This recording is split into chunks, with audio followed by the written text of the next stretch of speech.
আচ্ছা ইন্দ্রদা, তুমি কি আমার সঙ্গে একটু সাইবার ক্যাফে যাবে? কেন, কি হয়েছে? এই যে গ্যাসের ভর্তুকি ফিটা ঢুকছে না 319 টাকা করে, এটা আমি চেক করতে পারছি না, তাই যাবো বলছি আপনার সঙ্গে। 319 টাকা যেটা গ্যাসের ভর্তুকি ঢুকে না, হ্যাঁ হ্যাঁ হ্যাঁ। এটা তো তুমি তোমার মোবাইল থেকেই চেক করতে পারবে। মোবাইল থেকে? আমি তো হ্যাঁ। জানি না কিভাবে চেক করে। এটা শুধু তুমি নয়, অনেকেই জানে না। ঠিক আছে, মোবাইলটা নিয়ে আসো, আমি তোমাকে দেখাচ্ছি। আচ্ছা ঠিক আছে। আচ্ছা, এর জন্য সবার প্রথমে তোমাকে যে কোনো একটা ব্রাউজারে যেতে হবে। সেখানে সার্চ করবে এলপিজি গ্যাস বলে।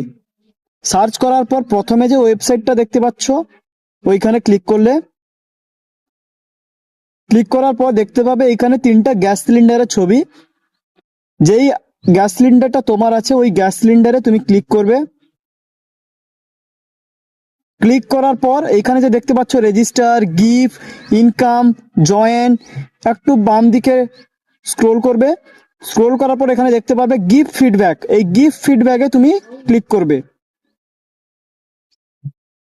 ক্লিক করার পর এখানে যে দেখতে পাচ্ছ এলপিজি, এই এলপিজি লেখাটার উপর আরেকবার ক্লিক করবে।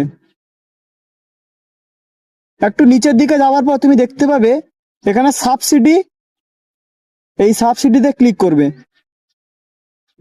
ক্লিক করার পর আর একটু নিচের দিকে যাবে, এখানে দেখতে পাবে সাবসিডি নট রিসিভড, এইখানে তুমি ক্লিক করবে। ক্লিক করার পর দেখতে পাবে এখানে তোমাকে তোমার মোবাইল নাম্বার দিতে বলবে। তার জন্য তুমি কি করবে, তোমার মোবাইল নাম্বারটা দেবে, যেই মোবাইল নাম্বারটা তোমার গ্যাসের বইয়ের সাথে যোগ করা আছে। দেখো, আমি আমার মোবাইল নাম্বারটা দিয়েছি।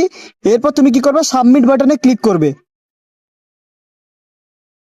একটু টাইম নেবে, তারপর দেখাবে, একটু নিচের দিকে যাবে, এখানে তুমি দেখতে পাবে তোমার সাবসিডি কবে ঢুকেছিল, শেষ কবে ঢুকেছিল। আমি এখানে দেখতে পাচ্ছি তোমার সাবসিডিটা ঢুকেছিল 2025-এর ডিসেম্বরের 12 তারিখে। দেখতে পাচ্ছ তুমি? হ্যাঁ। হ্যাঁ, এভাবেই চেক করবে তোমার গ্যাসের ভর্তুকি কবে ঢুকেছে। আচ্ছা ঠিক।